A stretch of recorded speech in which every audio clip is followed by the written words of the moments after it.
I remember very well my first contact with American Academy of Dermatology back in 1952 when I was in my second year of training at the Skin and Cancer in New York, and I went to Chicago, the Windy City, the first week of December, where the annual meeting of the AAD took place at the Palmer House Hotel. It was a very impressive show that gave the young generation the opportunity to listen and meet all the outstanding teachers of the specialty.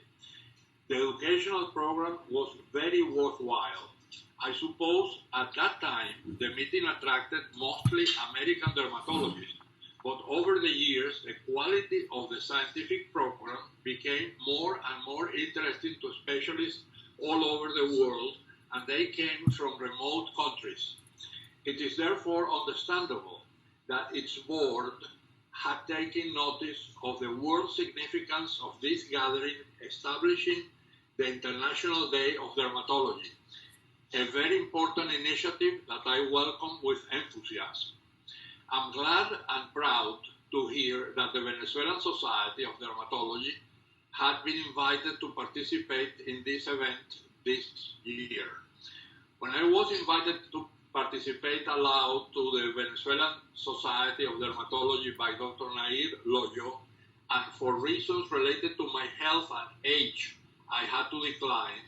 I was very moved by her insistence, invoking present technology to allow me to present this message at the 2016 meeting, recorded from my retirement in the small Dutch island of Bonaire near the coast of Venezuela.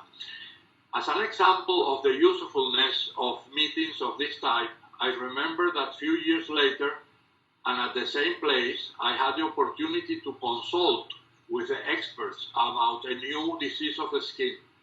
Together with my colleagues Jacinto Convit and Gustavo Rodriguez at the Vargas Hospital in Caracas, we had been observing a peculiar pigmentary disorder that we believe had not been described before in the medical literature.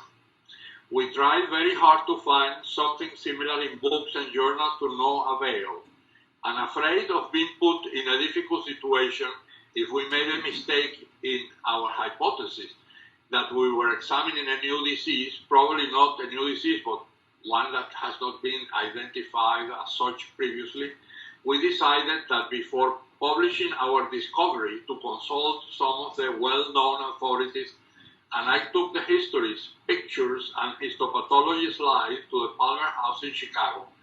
After attending one of the lectures of the new professor of dermatology at Harvard Medical School and Massachusetts General Hospital, Dr. Thomas Fitzpatrick, who was considered a world authority in pigmentation, I approached him with my consultation about the new disease.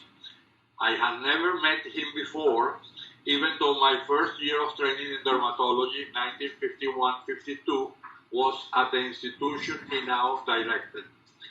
Immediately he understood my situation and suggested we went together to my room in the hotel so I could show him the pictures of the condition.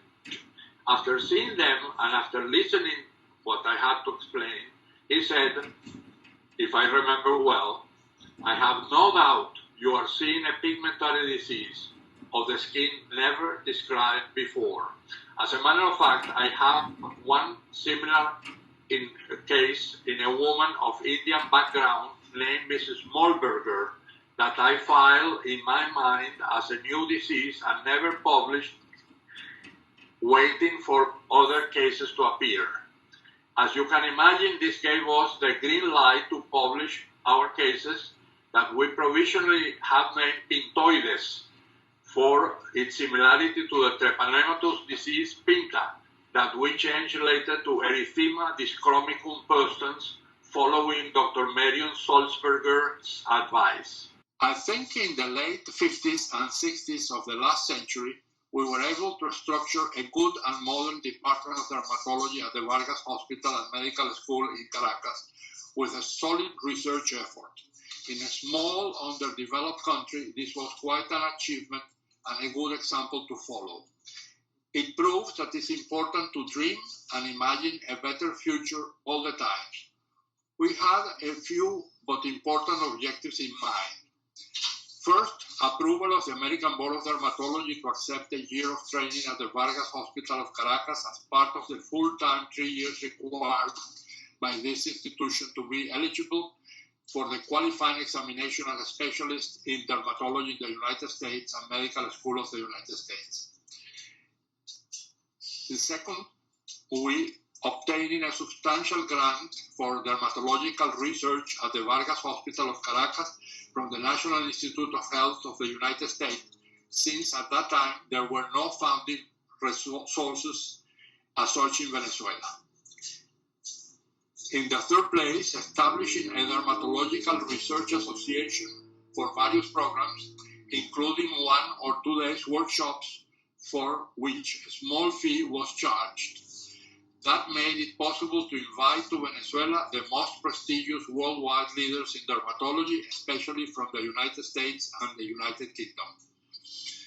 In the third place, one of the objectives was the Spanish translation and subsequent publication in our language by prestigious publishers, with the additions of my own chapters of tropical dermatology of the famous textbook of dermatology of Professor George Clinton Andrews, Columbia University, New York, and histopathology of the skin of Professor Walter F. Lever, Harvard University, Boston.